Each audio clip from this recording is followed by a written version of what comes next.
He left her without a word, rich and ruthless. 3 years later, in a crowded airport, he locked eyes with a little boy, his own eyes staring back at him. Alex Carter had everything a man could want: wealth, power, intelligence, and charm. At just 32, he was already the CEO of one of the fastest-growing tech empires in the country. Magazines called him a genius. Investors called him a visionary, and the press labeled him America's most eligible bachelor. But those who knew him personally, the few who got close enough, often used other words: cold, guarded, distant. Love, in Alex's eyes, was a weakness, a distraction. Emotions were liabilities. He had made it this far by relying solely on logic, strategy, and control, and he had no plans to change. Emily Brooks was nothing like the women who usually floated in and out of Alex's carefully compartmentalized life. She was quiet, grounded, a third-year medical student who had grown up in a small town in Oregon. They met at a conference charity dinner, a total accident. She wasn't even supposed to be there, just filling in for a friend who had cancelled last minute. Somehow, Alex noticed her among a sea of glamorous, polished guests. She wasn't trying to impress anyone. She wasn't impressed by him. And that intrigued him. Their relationship wasn't supposed to last, at least not in his mind. He didn't do permanence. But something about Emily's calm presence pulled him in. Her laugh softened him. Her questions made him think, and her sincerity disarmed his walls. She challenged him in a way no one else did. Over the course of several months, they began seeing each other more and more. Dinners turned into weekends. Weekends turned into longer stays. And though he never admitted it aloud, part of him began to feel something he didn't understand: comfort, safety, a strange sense of being known. But then came the day that shattered the illusion. It was raining. She came to his penthouse, soaked from head to toe, eyes red. Her hands trembled as she held on to a folded piece of paper, a printout of her blood work. She didn't have to say anything. He already knew. Her silence was louder than words. "I'm pregnant," she finally whispered, barely audible. Alex froze. He blinked once, then again, as if trying to reboot his mind. The moment stretched unbearably. "How?" was all he said. Not in anger, but in disbelief. "I didn't plan this, Alex. I'm just as scared as you are." He stood up, walked to the window, and stared out at the skyline. For a few moments, neither of them spoke. The rain tapped against the glass like a ticking clock. "I can't do this," he said, his voice low and cold. "I told you from the start. I don't want a family." "You don't have to be involved," Emily said quickly, trying to hold herself together. "I'm not asking for anything. I just thought. I thought you deserved to know." "That was your mistake," he said sharply. Then, after a long pause, he added, "You should go." She looked at him, eyes full of disbelief, but he didn't turn around. He didn't look at her once as she picked up her coat and left, tears mixing with the rain on her face. The next morning, when she woke up in her tiny apartment, there was no message from him, no apology, just a silent wire transfer to her bank account. A large sum, cold and impersonal. No subject line, no note, no name. Emily stared at the numbers on her screen and felt her stomach turn. It wasn't help. It was hush money. The final word from a man who had already moved on. She closed the laptop and pressed her hand to her belly. There was no one else now. It would be her and the child. That was all. And in a cold, glass-walled office high above the city, Alex Carter went back to his spreadsheets and board meetings, erasing her from his mind like a deleted file. Emily left the city 2 weeks after the night that changed everything. She didn't tell anyone where she was going, not even her closest friends. There was nothing left for her in that place. No memories she wanted to keep, no ties she wanted to maintain. The once thrilling skyline that used to take her breath away now only made her feel small, like a forgotten shadow passing through someone else's story.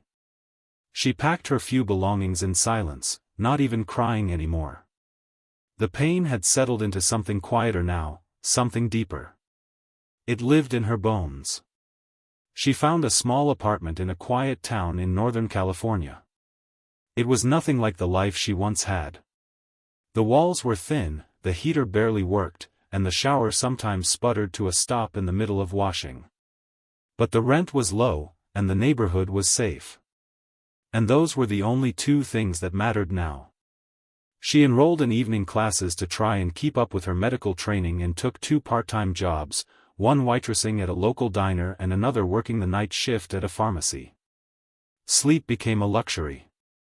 She moved through the days with mechanical determination, driven by the growing life inside her. The pregnancy was hard. There were days when she felt like her body wasn't hers anymore, like it belonged to some other version of herself that she hadn't yet met. Morning sickness was cruel and exhaustion was constant. She didn't have anyone to lean on. Not really. There were moments alone on her small mattress, listening to the sounds of her neighbors through the walls, when the loneliness felt unbearable, like a heavy, invisible hand pressing down on her chest. But even on the worst days, she never doubted her choice. Not once.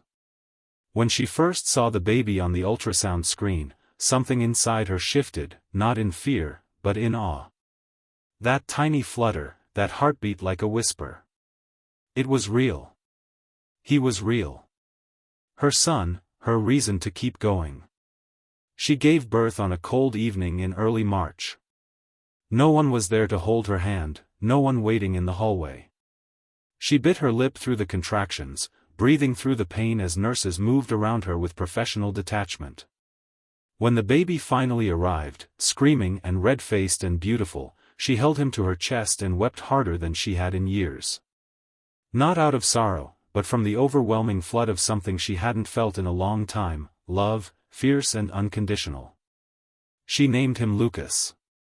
The name had come to her weeks earlier while walking home from work beneath a sky filled with stars. She had whispered it into the cold air, unsure if he could hear her yet, but certain it would be his. Lucas Brooks, a new life, a clean slate, her son. Lucas had dark, thick hair from the moment he was born. But what took her breath away were his eyes. Bright, impossible blue. So blue it was almost painful to look at them, eyes that didn't belong to her, eyes she had tried to forget. The first time he looked up at her with those eyes, she felt something split inside her, a mixture of grief and wonder.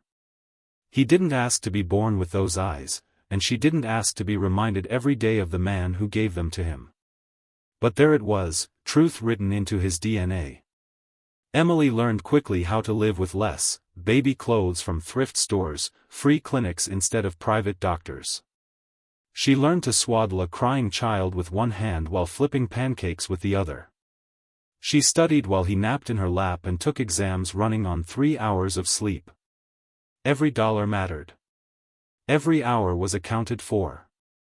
Sometimes she would stare at Lucas while he slept, his eyelashes brushing his cheeks, and wonder how something so perfect had come from something so broken. The town grew familiar. People at the diner began to know her name. An elderly couple 2 floors up offered to watch Lucas when her shifts overlapped. She never told anyone about her past.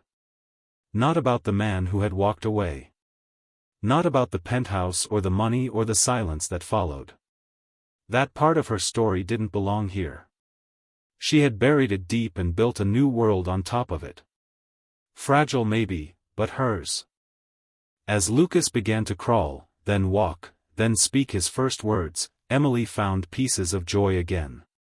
Not the loud, overwhelming kind, softer joy, in the way he said "Mama" in the middle of the night, or in the way he clapped every time he saw a dog, or in the way he laughed when they danced to music in the kitchen. He was growing fast, with a wild curiosity and a smile that could melt even her hardest days. He was the light that got her out of bed every morning, the anchor that kept her grounded when she wanted to give up. And yet there were moments when she caught herself staring at him just a second too long. Moments when she saw not just her son, but a reflection of someone else, a man she had once loved, or thought she loved. A man who had never even seen the face of his child. She wondered sometimes what he would think if he saw Lucas, if he would recognize himself, if he would care. But those were dangerous thoughts, thoughts that opened wounds she had worked too hard to close. So she pushed them away and kissed her son's forehead and reminded herself, this life, this boy, this journey, it was hers now and hers alone. The airport was crowded that morning, buzzing with the kind of barely controlled chaos only a Monday could bring. People hurried in every direction, dragging suitcases, cradling coffee cups, checking phones like lifelines. Alex Carter moved through it all like a ghost in a tailored suit, purposeful and disconnected, as if none of it truly touched him. He had flown more miles in the past year than he could count, and airports had long since lost any sense of novelty or meaning. They were simply hallways between deals, waiting rooms between boardrooms. Today was no different. His flight to London was delayed by 40 minutes, and he had already paced the private lounge twice before deciding to step outside into the general concourse in search of better coffee. He wasn't in a good mood. The meeting in London was critical, and he hated delays. He hated anything that disrupted the tightly wound structure of his days. That structure kept everything in control, kept thoughts buried, kept his mind on work. Disruption meant reflection, and he had no time for that. He stood in line at a cafe near gate 27, eyes on his phone, half listening to the man ahead of him argue with a barista about oat milk. The hum of conversations blended into a single steady noise, white noise that Alex had learned to ignore. But then something cut through, a laugh. Not loud or shrill, but bright, unmistakably childlike. For a reason he couldn't explain, it made his eyes lift from the phone. At a table by the window sat a young boy, maybe 3 years old, perched in one of the high stools with a juice box in front of him. His feet dangled freely, too short to reach the floor. He was laughing at something, something simple, something innocent, maybe the way his juice straw bubbled. His hair was dark and unruly, flopping slightly over his forehead. But what stopped Alex cold, what knocked the breath clean out of his lungs, were the boy's eyes. They were blue. Not just blue, his blue. That particular piercing, ice-clear shade that had made strangers comment since he was a teenager, that shade that no one in his family shared, that had always set him apart.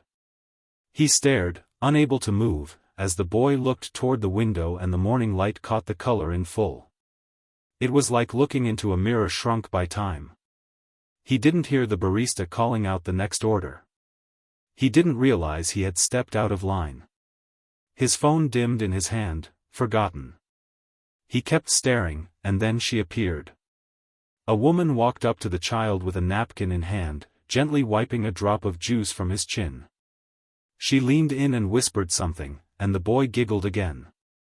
She was turned slightly, profile only. But even after all this time, after everything, he recognized her. Emily. His heart began to pound, and not in any way he liked. It wasn't anticipation. It was panic, guilt, disbelief. She looked different. Her hair was longer now, darker, pulled back loosely. She wore no makeup, simple jeans, an oversized sweater. There was something about her posture, tired but sturdy, that told him she had become someone entirely new. And yet beneath it all, she was still her, the girl he had once held, the girl he had left. He couldn't move. His feet were locked to the ground, his body frozen in a strange, trembling silence. The boy was hers. Of course he was. And if the boy had those eyes, his eyes, then that meant only one thing. He had a son. For a few seconds, all the noise around him disappeared. It was just them. Just that image, mother and child, like a frame torn out of someone else's life, a life he had walked away from without knowing what he was losing. Emily turned. Then she must have felt his stare, that strange sensation of being watched. Her eyes found him. For a moment, neither of them reacted. Her expression didn't change. She didn't gasp or cry out. She didn't drop the juice box or stumble in shock. She simply looked at him, her face unreadable. But her body went still. Her fingers tightened just slightly on the boy's shoulder. Alex finally stepped forward, slowly, like approaching a cliff's edge. "Emily," he said, his voice dry and lower than he meant it to be. It didn't feel real, hearing her name aloud after so long.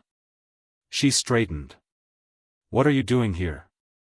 Her tone was calm but sharp, like a door half open with a chain still locked. He glanced at the boy, then back at her. "I was getting coffee. My flight's delayed." Her eyes narrowed. "Of course it is." He hesitated. "Is he yours?" She looked down at the child, who was now distracted by a small toy truck in his hand. "He's mine," she said, her voice soft but firm. Alex swallowed. "He has my eyes." She didn't respond right away. Then finally, she met his gaze again and said, "Yes, and he cries with mine." The words hit harder than a slap. He opened his mouth, then closed it again, struggling for something to say. "Anything?" "I didn't know," he managed. "You didn't want to know," her voice cracked just slightly, the only betrayal of her emotion. "And now you do. So what?" He looked at her. Really looked. She was stronger than he remembered. Not colder, but sharper, forged by something he couldn't begin to understand. She had become a woman who had walked through fire and kept walking. He paused, lost. "I didn't think I'd ever see you again." "Well," she said, reaching down to pick up her bag, "now you have." He watched as she took the boy's hand, his son's hand, and turned to walk away. The child didn't even glance back. But Alex stood there, rooted in place, his heart hollowed by the weight of realization. For the first time in his life, he wasn't looking at numbers or charts or contracts. He wasn't looking at a future of success or legacy. He was looking at everything he had turned his back on. And it had eyes just like his. Alex didn't sleep that night. He sat in the darkened corner of his penthouse, city lights flickering through the tall windows like distant reminders of a world he no longer felt part of. The airport encounter replayed in his mind over and over with the clarity of a nightmare that refused to fade. He kept seeing the boy's face, those impossible, undeniable blue eyes staring out the window, unaware that the man who had given him half his existence stood just steps away. And then there was Emily, so much older in her silence, so much stronger in her stillness, carrying the weight of something he had never been asked to carry. He kept hearing her words, especially the last ones, "He has your eyes, and he cries with mine." That sentence looped in his chest like a hook dragging across open skin.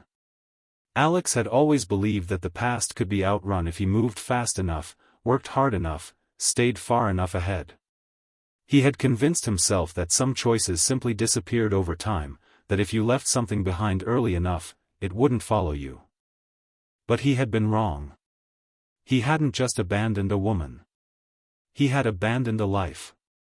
A life that had continued to grow without him. A life that had learned to walk, to speak, to laugh. A life with his eyes and someone else's bedtime stories. The next morning, after a night without rest, Alex cancelled his flight to London. He didn't care about the meetings or the furious emails his assistant sent after he missed his boarding time. For the first time in years, business felt distant, irrelevant. What had always been his purpose now felt like a cover, like a beautifully polished shell hiding something hollow. He wasn't sure what he was supposed to do, but he knew he couldn't pretend he hadn't seen them. Not anymore. He spent the following days trying to find her. She had vanished again. No phone number, no address, nothing left from their old life that could lead him to her. He called people he hadn't spoken to in years, followed dead ends, tracked through public records with no luck. Every trail went cold. It was as if she had erased herself completely after the day she walked out of his apartment with tears in her eyes and a hand on her stomach. And maybe she had. Maybe she'd known even then that he wouldn't follow, that he wasn't the kind of man who chased what mattered. But now everything had changed. It was by pure chance, fate, maybe, that he saw her again. For days after the airport, he had gone to a small bookstore in the city, desperate for any distraction. He was standing near the children's section, mindlessly flipping through a book he wasn't really reading, when he heard a small, familiar laugh. A laugh he'd only heard once before. He turned slowly. Emily stood a few feet away, crouched beside a shelf, helping the boy, Lucas, reach for a picture book. Her hair was pulled up in a messy bun, and she wore a faded sweatshirt with a tear near the sleeve. But she looked beautiful in a way that made his throat tighten. The boy was animated, waving a book about dinosaurs in the air, and she was laughing softly, gently teasing him. It was so domestic, so natural, so whole, and none of it included him. He stepped forward, uncertain, afraid. Emily turned.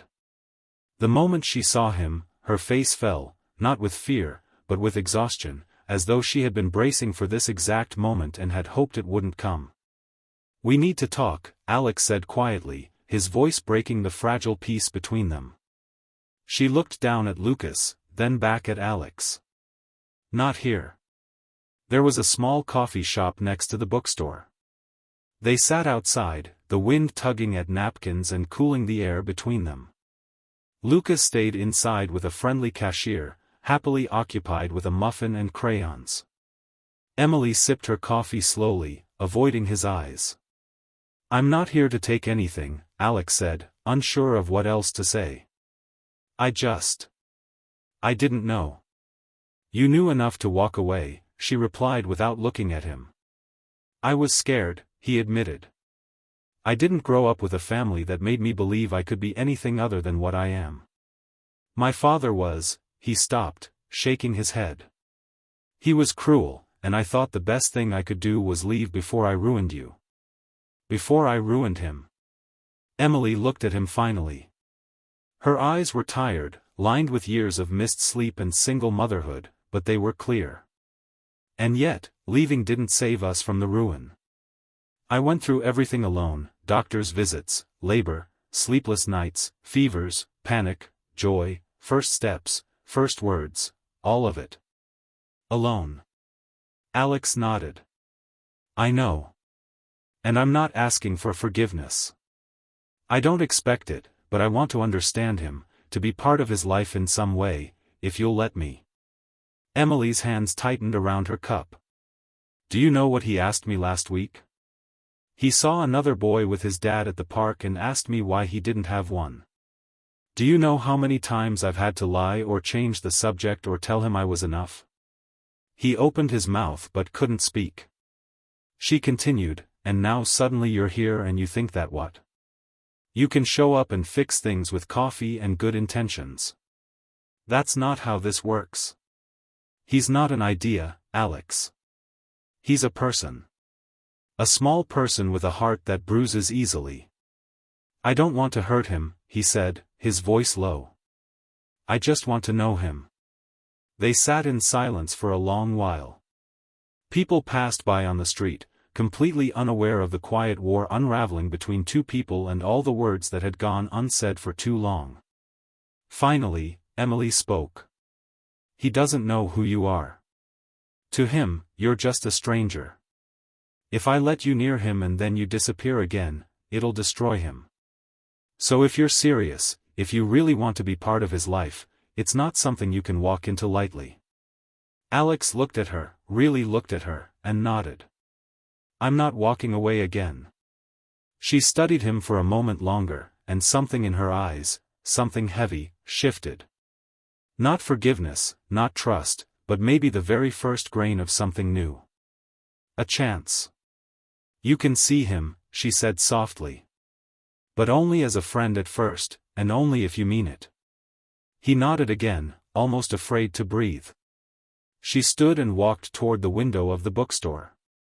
Inside, Lucas waved excitedly through the glass, holding up a picture he had drawn. Alex turned and followed her gaze, and for the first time, he saw not just the past or the guilt or the regret, but the future. And in that moment, something cracked open in his chest. Something he hadn't let himself feel in a very long time. Not redemption, not yet, but the start of a road that might lead there. In the weeks that followed, Alex entered a world he had never imagined for himself, a world of storybooks and sticky fingers, mismatched socks, and unpredictable nap schedules.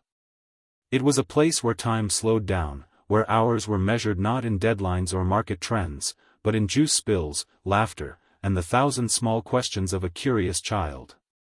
Emily kept her word but held her boundaries firm. She allowed him to visit Lucas at the park on Saturdays, sometimes at the library during reading hour, always in public, always supervised. She never introduced him as Lucas's father.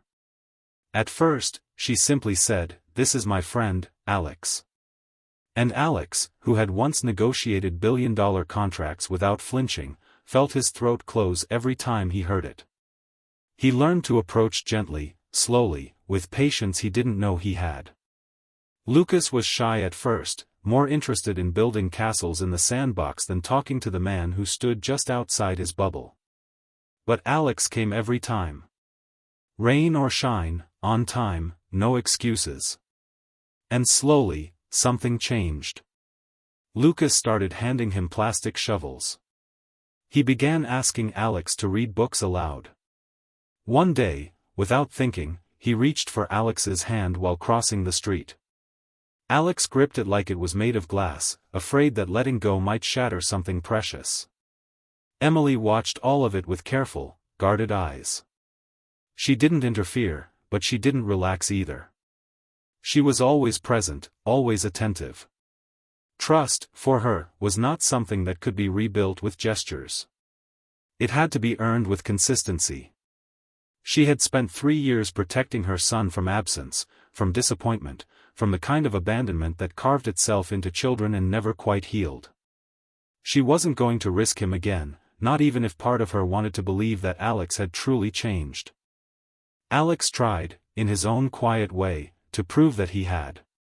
He wrote her a letter, not an email, not a text, but a handwritten letter on thick paper, the kind that left a weight when held. It wasn't long, but it was honest. He wrote about the day she told him she was pregnant, about the panic that had consumed him, how he had felt like the walls were closing in. He told her how his own father had been nothing more than a shadow, a voice behind a slammed door, a source of fear instead of love. He confessed that he had thought walking away would protect her, protect the child, keep them from whatever damage he might cause. But in doing so, he had caused the very pain he feared. He wrote that he had spent years convincing himself he had done the right thing, but seeing Lucas had destroyed that illusion in seconds. He admitted that the success he had built meant nothing in the face of what he had lost. And that every day since the airport, he had been haunted not just by regret, but by an overwhelming desire to do better, to be better, not for himself, but for the boy with his eyes and her heart. He left the letter in her mailbox and signed it because he knew she would recognize his handwriting. She never mentioned the letter aloud, but something in her demeanor shifted after that. She began inviting him to more outings, a trip to the aquarium, an afternoon at the zoo. Still public, still structured, but there was less tension in the air. Sometimes they even laughed together, reminiscing about old memories that felt like they belonged to different people. It wasn't warmth, not yet, but it was no longer ice. Lucas, oblivious to the layers of history between them, simply adapted. Children don't measure time the way adults do. He didn't remember being abandoned because he had never known there was someone to miss. All he knew was that a kind man named Alex kept showing up with silly voices for book characters and an endless willingness to answer his endless stream of questions. He knew that Alex listened, really listened, when he talked about dinosaurs or thunderstorms or why the moon followed the car at night. He knew that when he fell and scraped his knee at the playground, Alex picked him up before Emily could even get there. And he knew that when he hugged Alex, it felt safe. One afternoon, While they sat on a park bench watching ducks gather near the water, Lucas climbed into Alex's lap without a word. It wasn't planned or prompted. It just happened, as natural as breathing.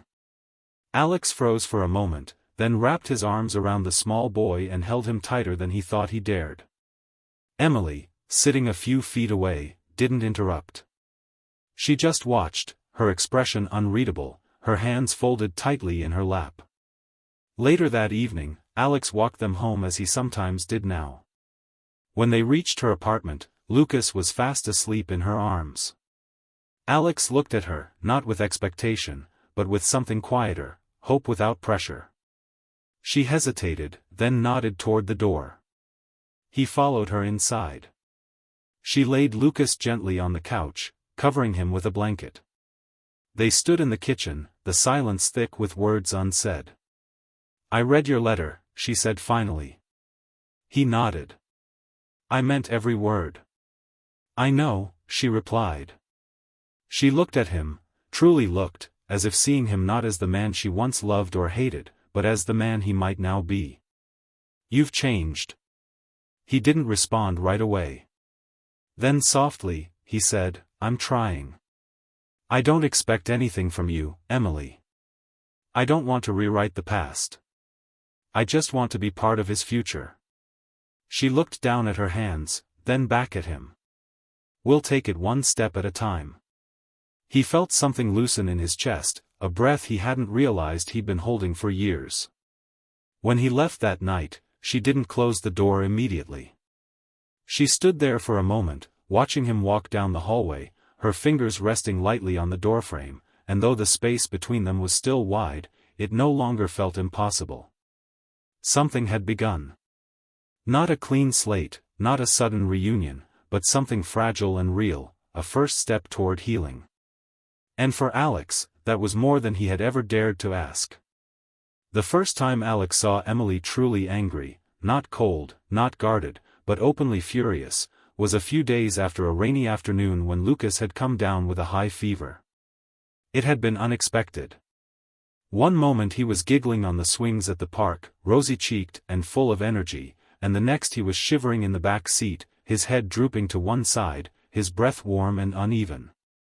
Emily had handled it with the calm of someone who had done it before, fever medicine from the cabinet, a cool cloth on his forehead, a quiet lullaby hummed as she lay beside him through the night. Alex had been there too, watching helplessly from a chair in the corner, unsure of where his hands should be or what he was allowed to do. He had offered to help, and she had nodded politely, but he could see the tension in her shoulders, the practiced independence of someone who no longer expected help from anyone, especially not from him. The next morning, Lucas was better, sleepy, but smiling, his temperature down and appetite returning. Emily looked worn down but relieved. Still, when Alex offered to take Lucas for a few hours that weekend to give her time to rest, she hesitated. "Why now?" she asked, her voice low but sharp. "Why are you here now, after everything?" It wasn't the first time she had asked him a difficult question, but this one felt different. It wasn't rhetorical. She truly wanted to understand. She wasn't trying to trap him or punish him. She was trying to protect herself from making the mistake of trusting him again. He swallowed hard, knowing that any shallow answer would only deepen the damage. He sat down across from her at the edge of the couch, and for a moment he didn't speak. Then he said, "Because I was a coward. Because I thought leaving was doing you a favor. Because I didn't know how to stay. And because I hated the idea of becoming my father more than I wanted to become yours." Emily looked at him carefully. Her silence was not indifference. It was a test. An open space where lies would echo and truth would tremble. Alex continued slowly, deliberately. "I grew up with a man who believed fear was the only kind of control. I was never hugged, never told, 'I love you.' I was told to perform, to compete, to win. And when I didn't, he made me feel like I didn't exist. I promised myself I'd never be like him. I thought walking away would break the cycle. But I see now, I just created a new one. I didn't hit him. I didn't scream. I simply disappeared. And that kind of absence leaves scars, too. Emily's expression softened, but only slightly. You had a choice, Alex. I didn't. I know, he whispered. And I will carry that forever. She finally looked away, toward the hallway where Lucas's toys were scattered on the floor, small dinosaurs lined up in military formation, crayon drawings pinned crookedly to the wall. There was a life here, a real one. And for years, she had been the architect of every inch of it. You don't know how hard it was, she said, to bring him home alone from the hospital, still bleeding, still aching, and know that there was no one to call, no one waiting. I cried in the bathroom so he wouldn't hear. I lied to him about why he didn't have a dad. I swallowed my pride every time I saw a father holding his child in the park and reminded myself that my son deserved joy, not bitterness. Alex felt like the floor beneath him had tilted. He had imagined the pain he caused in vague terms, but now it had shape, detail, weight. He wanted to say something, but nothing would be enough. She kept speaking, her voice calm but layered with years of exhaustion. And then one day, out of nowhere, you're in the airport. And suddenly, the boy I raised alone has a man with his eyes staring at him like he's a revelation. Do you have any idea how surreal that was? How cruel it felt? I don't, he admitted. But I want to. I want to understand what I've missed. I want to know the things that hurt. I won't ever make excuses again. I'm not here to erase what happened. I just want to earn whatever pieces you'll allow me to have now. Emily looked at him for a long moment, the air between them filled with all the years they had lived separately. Then she asked the question that had lived in her heart the longest. Do you love him? Alex didn't hesitate. More than anything. More than I ever thought I could love anyone. And I'm still learning how to show it the right way. But I'm here. I'm not leaving again. Her breath caught slightly at his words. She nodded slowly, as if giving herself permission to believe them. After that conversation, something shifted between them. Emily was still cautious, still guarded. But she allowed him more space. She let him help with small routines, brushing Lucas's teeth, packing his school bag, reading bedtime stories. Lucas began asking if Alex could come to his birthday, if Alex could take him to the zoo, if Alex could stay for just 5 more minutes. Emily didn't correct him. She didn't call him Dad, but she also didn't say no. One evening, as they sat on the couch folding laundry, Lucas asleep in the next room, Emily turned to Alex and said quietly, "You've become part of his life." I didn't think I'd ever say that. I still don't know what it means exactly. But he smiles differently when you're around. It's not that he was unhappy before. He just seems more whole. Alex swallowed the emotion rising in his throat. He didn't want to cry, not here, not now, but her words touched something raw in him. I don't deserve either of you, he said. But I want to keep deserving you anyway. They sat in silence for a while, listening to the soft hum of the refrigerator, the ticking of the wall clock, the quiet breaths of a sleeping child in the next room. And though the past still lingered like a shadow, and the wounds between them were far from fully healed, the space they sat in was no longer filled with silence and blame. It was filled with the weight of hard-won truth, and the fragile, flickering light of something that neither of them dared name, hope. By the time autumn arrived, the leaves turning golden and the air carrying the first whispers of the coming cold, something unspoken had changed in the rhythm of their lives. It wasn't sudden, nor was it dramatic. There were no declarations or lines crossed with loud intention. It was quieter than that, like the way a shadow stretches across a wall as the sun slowly sets. The presence of Alex in Lucas's life had gone from occasional to expected, from tolerated to welcomed, and eventually something very close to essential. Lucas, who had once clung tightly to Emily's hand whenever a stranger approached, now ran ahead of them at the park, always checking to see if Alex was following. He would turn around mid-sprint, his blue eyes lighting up when he saw that yes, Alex was still there, still smiling, still reaching out with open arms. He had become someone Lucas looked for in crowds. Someone he asked about at breakfast. Someone whose absence drew a frown and whose voice on the phone brought instant joy. When Emily tucked him into bed at night, sometimes he whispered, "Can Alex come tomorrow?"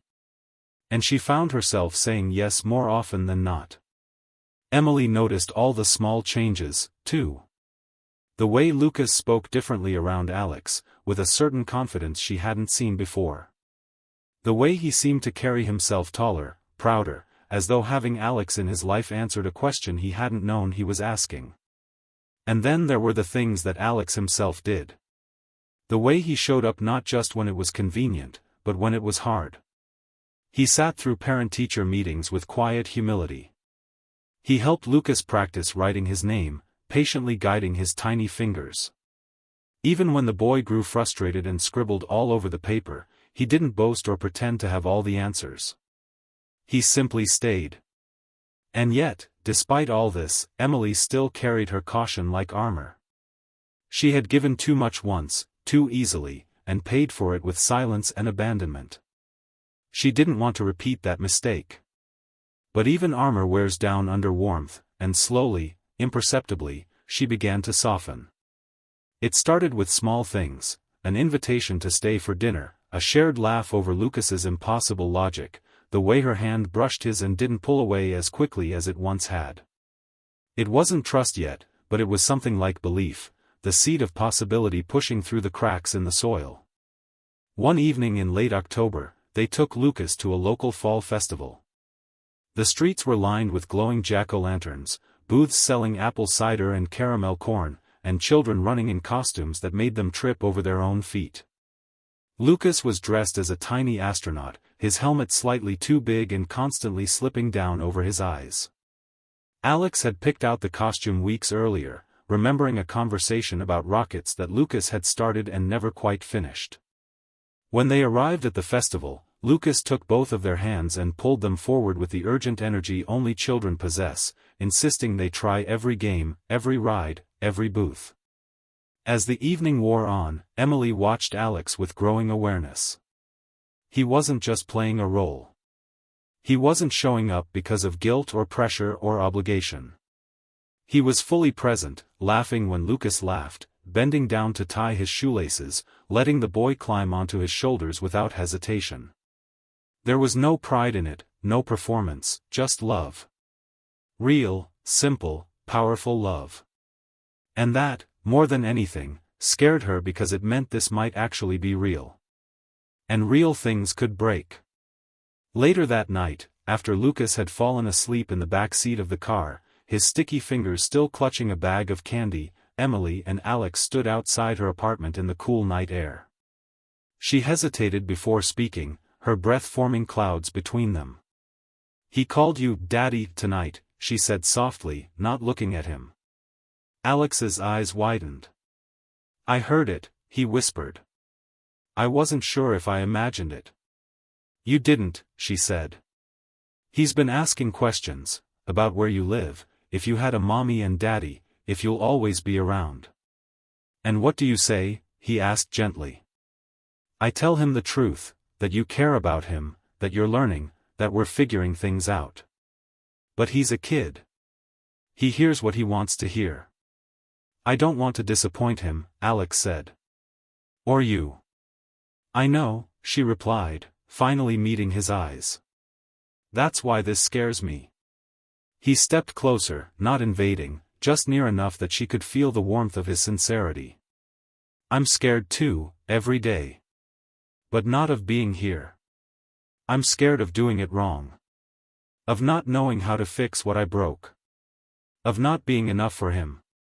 "You already are," she said, surprising herself with the words. "Maybe not perfect. Maybe not yet. But you're more than he ever had, more than I thought he would ever have."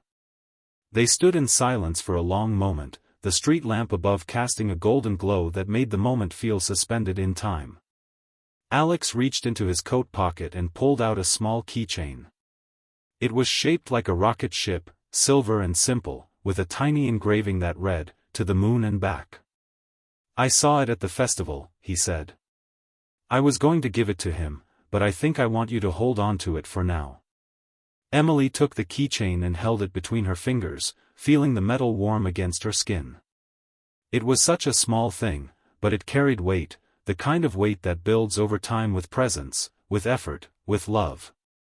When Alex turned to go, she didn't stop him. But she didn't close the door right away either. She stood there for a while, the keychain still in her hand, thinking about everything they had been through to arrive at this strange, uncertain place. There was still so much they didn't know, so much pain that hadn't yet been spoken aloud. But for the first time, she let herself imagine what it might look like someday to have him truly stay. And inside, Lucas slept with the easy, open trust of a child who felt safe. The day of Lucas's 4th birthday arrived with the golden light of early spring warming the sidewalks and brightening the curtains of Emily's apartment. The air was crisp but carried a promise of renewal, that gentle in-between season where winter has softened its grip and everything starts to bloom again. Emily had stayed up late the night before, hanging decorations and icing cupcakes while Lucas slept peacefully in the next room. There was a quiet, unspoken hope in her chest, one she didn't quite know what to do with. This birthday felt different, not just because Lucas was a year older, but because for the first time she wasn't the only one planning it. Alex had offered to help, and not in a passive, distant way, but actively and wholeheartedly. He had shown up with arms full of supplies, balloons trailing behind him, a dinosaur-themed gift wrapped in paper Lucas would later rip apart with wild joy. He had even baked a cake, slightly lopsided and unevenly frosted, but made with such honest effort that Emily couldn't help but smile when she saw it. He was nervous about it, worried Lucas would notice the imperfections.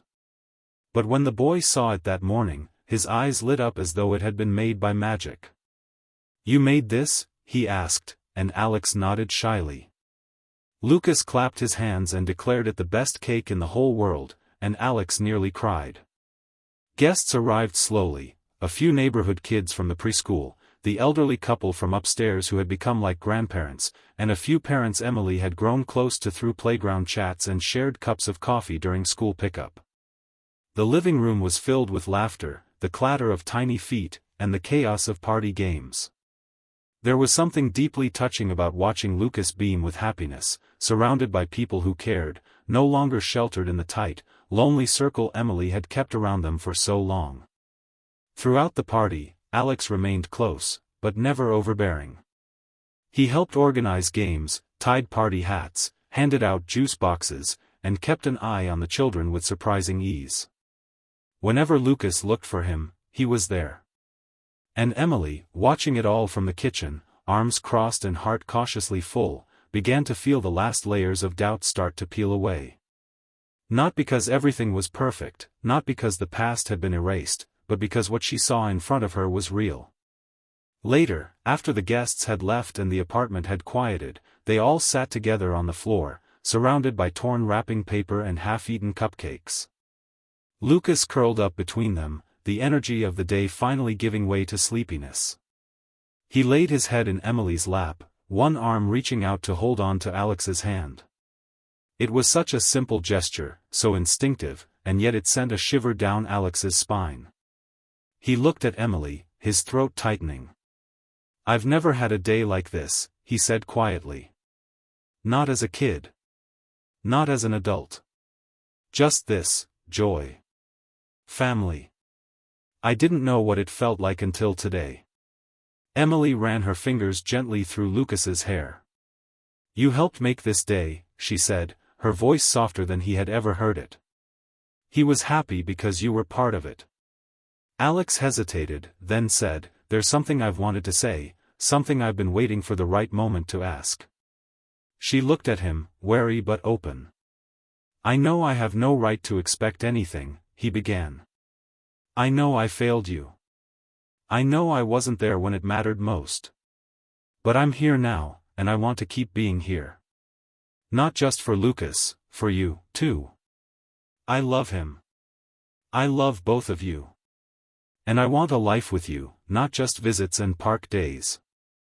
I want real mornings with burnt toast and missed buses and laughter and arguments and everything in between. I want to stand beside you, not in the shadow of the man I was, but as the man I'm still becoming."